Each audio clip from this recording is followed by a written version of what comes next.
Wenger left at the end of last season following a spell of nearly 22 years at the helm. Nigel Winterburn believes Arsene Wenger's obsession with returning Arsenal back to the peak of English football was the reason the Frenchman now regrets staying at the club for so long.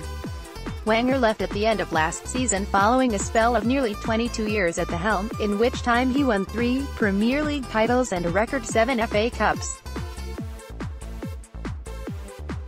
But title challenges in Champions League football went missing towards the end of his tenure, as did the unequivocal support of the Arsenal fanbase.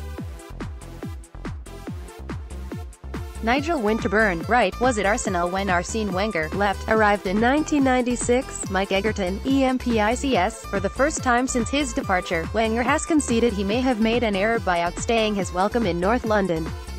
When asked by French radio network RTL what the biggest mistake of his career has been, Wenger replied, perhaps staying at the same club for 22 years. I am someone who likes to move around a lot, but I also like a challenge. I've been a prisoner of my own challenge at times. Winterburn, who was at Arsenal when Wenger arrived in 1996 and would go on to win the Premier League under his stewardship, feels that challenge is what may have kept his former boss in the position for such a lengthy spell.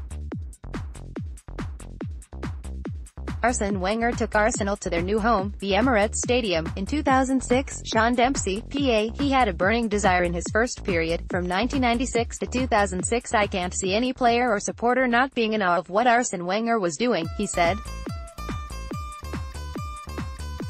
After that, when we moved to the new stadium, he had this obsession of trying to get Arsenal back to where he believed they should be, and maybe he is talking about that period.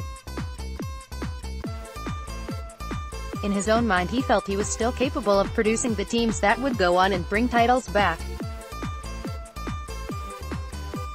Arsene Wenger won 3 Premier League titles and a record 7 FA Cups at Arsenal. Adam Davey, PA, there were almost 2 different periods for Arsene Wenger, and it was certainly a different period when he came into the new stadium. Arsenal appointed Unai Emery as Wenger's successor, albeit in the role of head coach, and have been busy in the summer transfer market, landing no fewer than 5 new faces. Emery's first competitive game in charge of the Gunners will be against reigning champions Manchester City on the opening weekend of the new Premier League season.